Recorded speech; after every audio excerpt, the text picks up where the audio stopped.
instructional programming options for kindergarteners, and the transition to kindergarten IEP meeting. Now, I'm certain that you'll have additional questions, which is absolutely expected. So I really encourage you to attend one of the 4 chat hours being offered tomorrow if you have some extra questions. Myself or a member of my team will be in those, as well as FACC, the people that you met earlier. And that information will be shared with you at the conclusion of this presentation, how to log on to those. So it'll be a great opportunity to ask a little bit more questions or deeper questions. Also, please don't ever hesitate to reach out to your child's current teacher with any questions that you may have as well. He or she is likely very knowledgeable of programming options for rising kindergartners. So with this, let's go ahead and begin the presentation. So tonight there are 2 desired outcomes. The first is to provide an overview of the instructional programming options for all rising kindergarteners with an identified disability. The other is to discuss the transition to kindergarten IEP meeting so that you may be aware of what will be reviewed in order to participate most effectively. Now, I understand that you may have child-specific questions, but due to confidentiality, those conversations are best to be held in a more confidential format. I know the contact information for our Family and Community Connections team will also be shared at the conclusion of this session to hold those more confidential, specific, child-specific conversations. Okay, so before we dive into the specific programming options offered to kindergartners with identified disabilities, I want to share this resource with you. Everything that I will share with regards to instructional programming options is included in this document. Now, this document is located on the special education website. And please understand that there may be some changes to some of the program locations for 21-22 school year, but there shouldn't be significant changes in those program locations. In addition, you'll learn more about programming options and transition to kindergarten. But please keep in mind that idea of least restrictive environment, meaning what would prevent a student with a disability from participating in general education with his or her non-disabled peers. This is what's indicated in bright blue on this document and should always be a focus of the IEP team. Now, there are 2 curriculums once a student enters school-age services. Now, school-age services begins at kindergarten and goes through high school. There is the standard course of study, which the majority of students access, but there is also the extended content curriculum, which includes extended standards to the standard course of study. Now, as indicated by the Department of Public Instruction, the extended content standards is most appropriate for students with significant cognitive disabilities. And I know it may feel a little strange to think about graduation as your child is entering kindergarten, but the course of study determined at the transition to kindergarten meeting does set an impacting trajectory for your child. The standard course of study, does result in a high school diploma. A student accessing the extended content standards will receive a certificate of completion once he or she ages out of high school. Now, this doesn't mean that students who access the extended content standards cannot hold jobs or obtain secondary learning experiences, because many of the students do exactly that. Now, in addition, the decision regarding curriculum is a fluid decision, meaning the IEP team does have the ability to move students from one curriculum to the other based on student performance data. And this can happen at any time throughout a student's educational experience. Now, when exploring instructional programming options for kindergarten students accessing the standard course of study, these are the programs Wake County Public School System offers. Cross-Categorical Resource, often referred to as CCR, Cross-Categorical Kindergarten, also known as CCK, Elementary Behavior Support Kindergarten, or EBSK, Deaf and Hard of Hearing Programs, or HI, and Visually Impaired Programs, or VI. We'll now dig into each of these specific programming options. Students served in a cross-categorical resource class focus on the acquisition of reading, writing, and math skills, as well as any social-emotional skills that will assist the student in being successful in general and special education classes. A full continuum of services, which is regular, resource, or separate, is offered at every elementary school in Wake County Public School System. Now, a full continuum means that a student may receive minimal support from the special education teacher, varying in a few times per week, or more extensive daily services. It's a wide continuum of potential services based on the student's unique needs. Now, the special education teacher, or CCR teacher, provides support throughout the day based on the individual needs as outlined in the student's IEP and behavior intervention plan if a student has a behavior intervention plan. Not all students require that support. The specially designed instruction can be provided in a small group setting that is outside of the general education classroom, or services can be provided within the general education classroom. The determination of which service delivery model is specific to the unique needs of the student. A cross-categorical kindergarten classroom is a separate classroom for kindergarten students with disabilities. Each CCK classroom is taught by a special education teacher and is supported by one or two instructional assistants. Students participating in a CCK program require more intensive, specially designed instruction for academic skill acquisition and social-emotional skill deficits. Students in CCK programs spend the majority of their day within the special education classroom, but there is a mainstreaming component when a student is ready to be mainstreamed into the general education classroom for a portion of his or her day.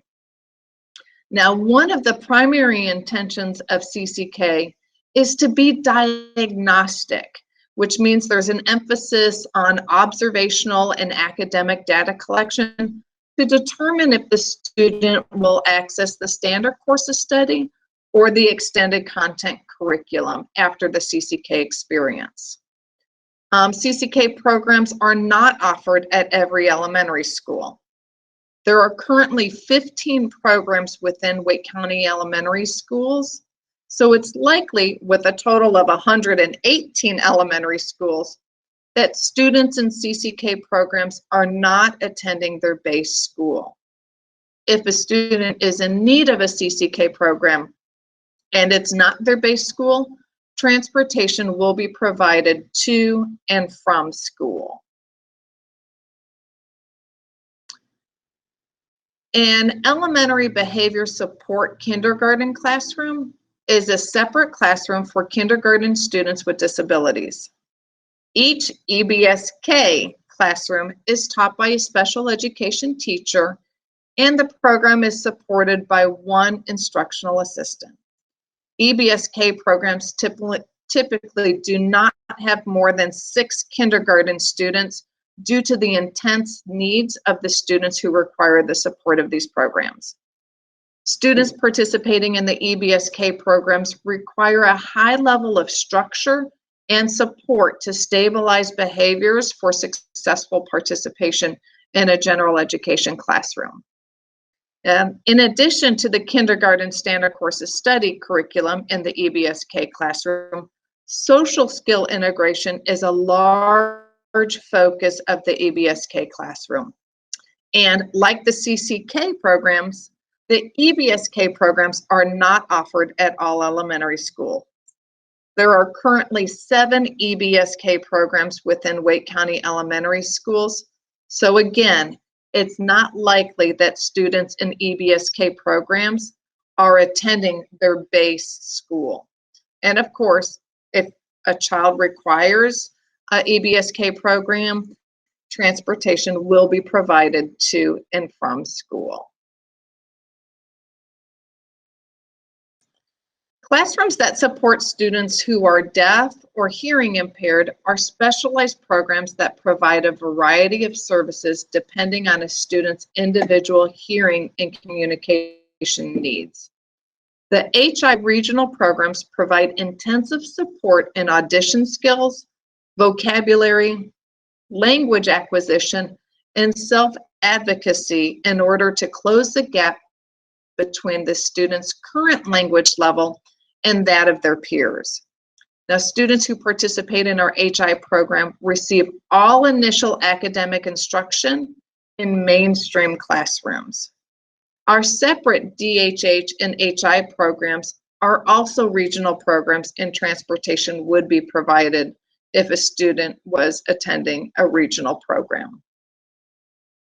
There are currently 6 DHH or HI regional programs across the district.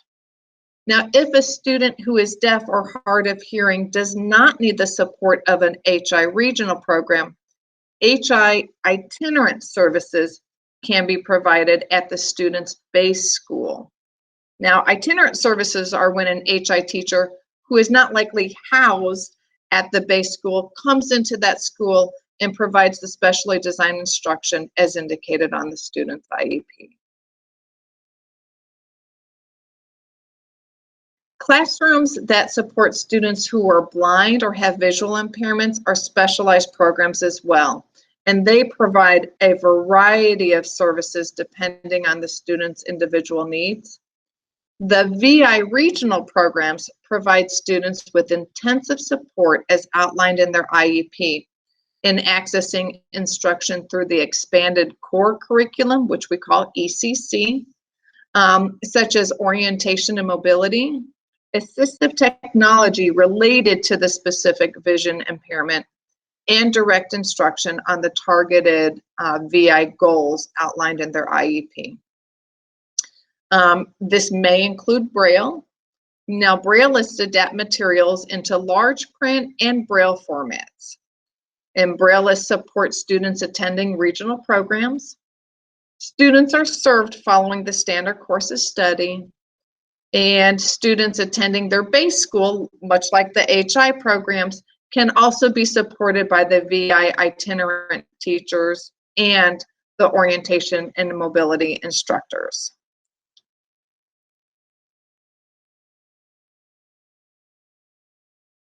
When exploring programming options for students accessing the extended content standards, the following options are typical.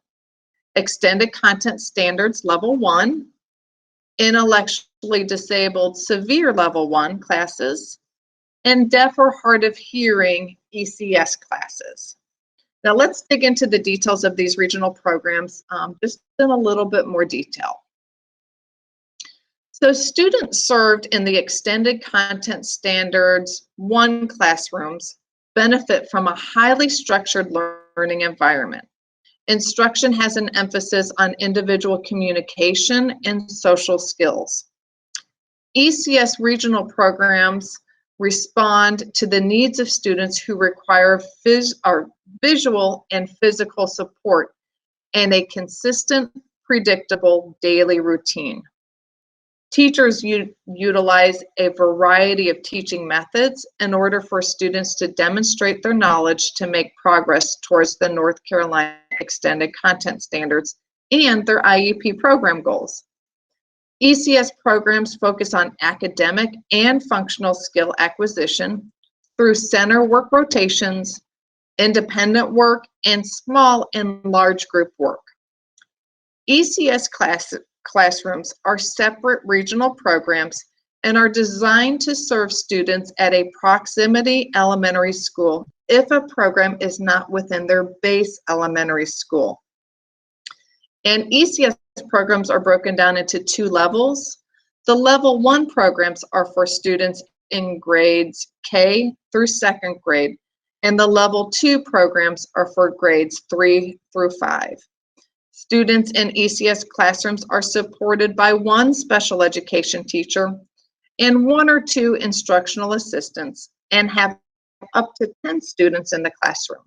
And of course, if your child is assigned outside of his or her base school, transportation would certainly be provided.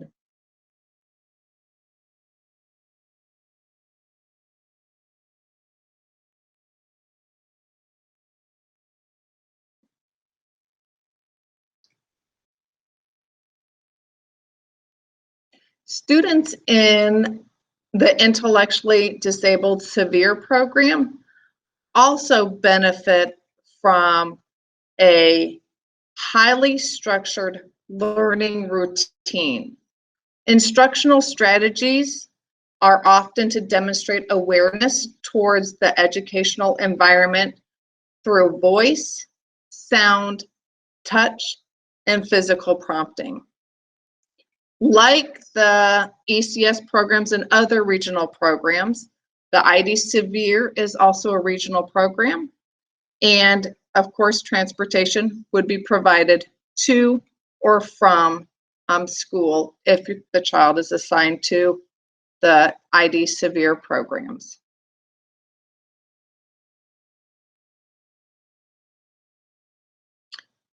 Classrooms that support students who are deaf or hearing impaired and follow the ECS curriculum are special programs that provide a variety of services depending on a student's individual hearing and communication needs. The HIECS regional programs provide that intensive support and audition skills, vocabulary, language acquisition, and self-advocacy in order to close the gap. The HIECS program classrooms also follow the ECS curriculum using total communication, which is sign and spoken English. There is 1 program within Wake County Elementary School, and it's supported by 1 special education teacher and 1 or 2 instructional assistants. And of course, transportation is always provided to and from a regional program. Now, as you have just learned, the programming options at the kindergarten level are much different than preschool programming options. For this reason, a transition to kindergarten IEP meeting is necessary to outline the strengths of your child, skill deficit areas, which curriculum your child will be accessing, goals and objectives specific to your child's needs, general education participation, and the specific accommodation your child requires, if any, to access his or her education, and the specially designed instruction or service delivery for your child to meet his goals and objectives within the life cycle of the IEP. The IEP will not necessarily need to be completely rewritten because the present levels and goals may remain completely appropriate for your child. However, the present levels and goals should be reviewed and amended if appropriate based on the existing data. Now, I also understand that there may be parents in this session that currently have students in a CCK program at the current time and are wondering about how to make decisions regarding next year as they leave CCK. It's very similar to the transition out of pre-K to school-age programming. And like with all decisions regarding programming, it needs to be based on available data. Now, understanding this year has proven unique and sometimes challenging due to COVID. all IEP teams are encouraged to make decisions based on data and have rich conversations around the total child and his or her strengths and needs. And that's not just for students who are currently in CCK, but that's for all students regardless of what grade they're in. So your role in the transition to kindergarten IEP meeting is the same as in any other IEP meeting. You are an informed IEP team member and have as much voice in a meeting as any other team member. As the parent and guardian, you know your child and you are your child's best advocate. So participation in the transition to kindergarten IEP meeting, as well as all other IEP meetings, is essential. The IEP team will be made up of pre-K teams, the pre-K team that you already likely know, as well as the base school representative.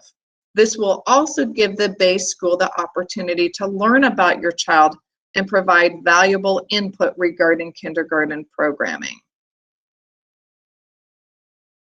Now, if the IEP team makes a decision for a regional program, the question on every parent's mind is, where will that be and how is the decision made?